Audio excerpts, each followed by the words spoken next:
Voici les moments où des policiers ont enregistré leurs propres crimes, en commençant par l'affaire de 5 agents qui ont été filmés en train de torturer un suspect à l'intérieur d'une cellule. Dans la nuit du 16 octobre 2016, un conducteur soupçonné d'être en état d'ivresse, nommé Charles Wade, a été arrêté à Dayton, dans l'Ohio, et emmené à la prison du comté de Montgomery pour y être enregistré. À son arrivée, un agent a commencé à filmer l'incident avec une caméra portative. En plus du système de surveillance de la prison. Dès le début, Wade était calme et coopératif. Il a obéi à toutes les instructions des agents, mais cela ne semblait pas avoir d'importance. Il semblait que ces policiers avaient déjà décidé de maltraiter Wade, quoi qu'il fasse. Ils étaient en train de lui préparer un véritable cauchemar dès son arrivée.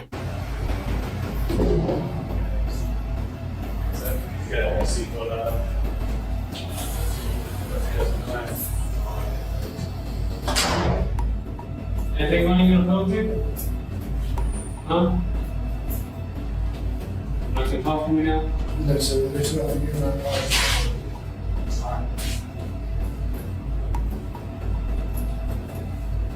Ils ont emmené Wade dans la salle de réception pour le fouiller. Et c'est là que les choses ont commencé à prendre une tournure sombre. On avait l'impression que les agents n'attendaient qu'un prétexte, le moindre geste de Wade pour pouvoir utiliser la force et s'en prendre à lui. Pourtant, Wade restait calme et respectueux du début à la fin. Malheureusement, avec le temps, il a commencé à se sentir frustré. À un moment donné, il a frappé légèrement sa tête contre un mur rembourré. Un geste qui ressemblait plus à de la confusion ou de la frustration qu'à une quelconque agression. Il n'était pas violent et il ne représentait aucune menace pour qui que ce soit dans cette pièce. Mais malgré son comportement non violent, les agents ont enfin trouvé ce qu'ils attendaient. Un prétexte pour torturer Wade et s'amuser à ses dépens cette nuit-là. Sans aucune justification ni danger réel, ils l'ont plaqué au sol et ont ordonné qu'on apporte la chaise de contention à 7 points pour mettre leur plan cruel à exécution.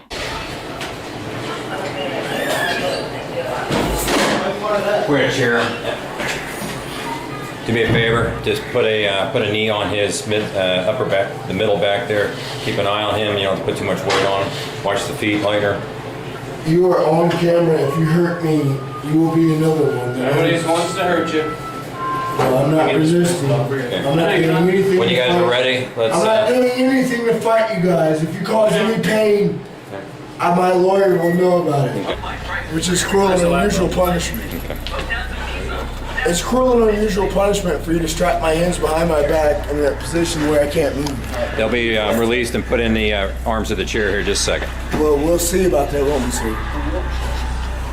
Look what you do to us niggas, Ces agents avaient en quelque sorte créé leur propre cellule de torture à l'intérieur de la prison. Et si vous écoutez attentivement, vous pouvez même entendre d'autres personnes crier dans des pièces voisines. Personne ne sait vraiment combien de personnes ils maltraitaient là-dedans. Et ce n'était pas un simple incident isolé. Ce que je vais vous révéler ensuite sur cette prison et la cruauté des agents va véritablement vous choquer. Surtout ce qu'ils ont fait à une détenue plus tard. Quant à Wade, les agents l'ont attaché dans une chaise de contention, lui immobilisant totalement les bras, les jambes et le torse. Ce type de chaise est normalement utilisé pour des détenus qui sont violemment agités ou gravement incontrôlables. Mais Wade avait déjà été maîtrisé. Pourtant, 5 agents, dont le sergent John Eversole, ont participé à l'attacher comme s'il représentait une menace réelle. Guys, be careful with those arms. You have to. You have to, thank you. What the fuck are you doing to my hands? Got it. Get the f off me! That's enough! Stop resisting! That's enough! Stop resisting! Stay in it! Make sure we're cinched in. Double check everything, guys. Get him in the room. I just want to breathe. I can't breathe. I can't breathe. Help me breathe. Wade suppliait à l'aide pendant qu'il le plaçait dans une cellule. Le sergent Eversole s'est alors approché et a tiré 2 jets de gaz poivré à bout portant directement dans son visage. La bonbonne était tenue à environ 1 cm de ses yeux et de son nez, une distance qui maximise l'exposition chimique et augmente considérablement le risque de blessures graves. Lorsque le gaz l'a atteint, Wade s'est mis à tousser violemment et à hurler de douleur. Mais l'agression ne s'est pas arrêté là. Au lieu de le décontaminer, le personnel pénitentiaire l'a laissé attaché dans la chaise de contention pendant un long moment, se contentant de le regarder pleurer et souffrir. Durant tout ce temps, Wade n'a reçu aucune aide médicale. Il a affirmé que cette exposition prolongée lui avait causé des séquelles durables, notamment de graves lésions aux yeux dues aux brûlures chimiques. Par la suite, Wade a déposé une plainte fédérale pour violation des droits civils, accusant la prison d'usage excessif de la force et de traitement cruel et inhumain.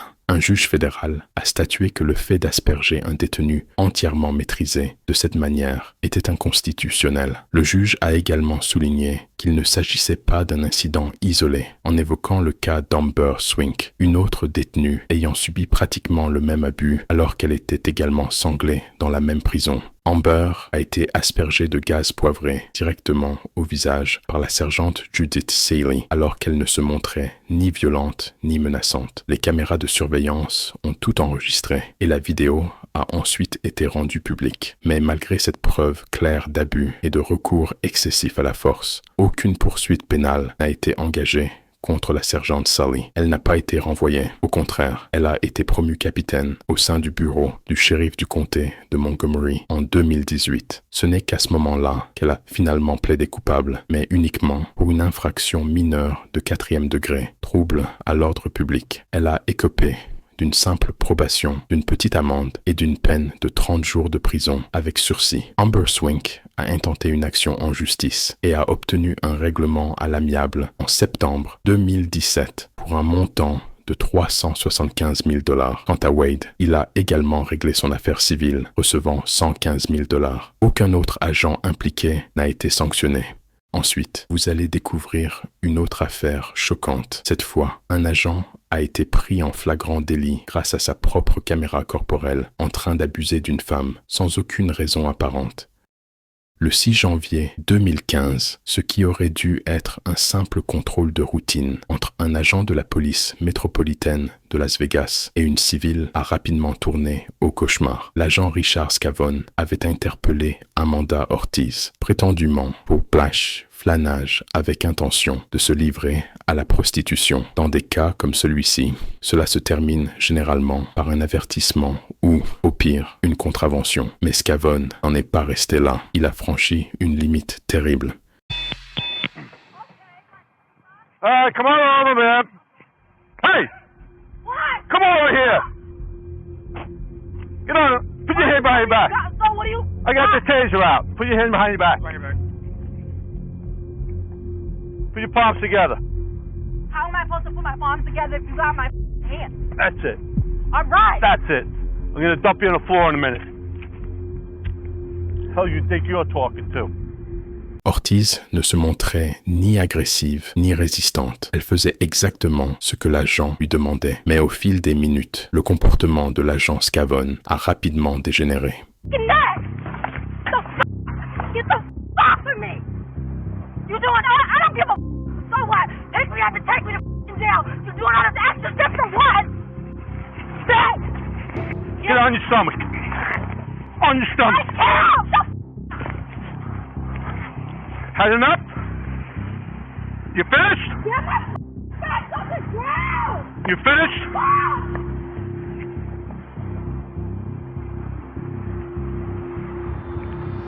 Ce qui s'est passé ensuite était profondément troublant et écœurant, surtout envers quelqu'un qui obéissait clairement à l'agent sans opposer la moindre résistance, sans aucune justification apparente. L'agent Scavone a poussé Amanda Ortiz au sol, l'a saisie par le cou et l'a agressée physiquement. Ortiz ne représentait absolument aucune menace pour lui et rien ne justifiait un tel recours à la force. Et au-delà même de l'usage excessif de la force, il n'y avait pas de preuve claire que l'arrestation d'Ortiz reposait sur une base légale. Elle ne faisait que se tenir debout. Après l'avoir plaquée au sol à plusieurs reprises, ils l'ont conduite jusqu'à la voiture de patrouille. Et c'est là que l'agent Scavone a commencé à prendre des mesures encore plus inquiétantes.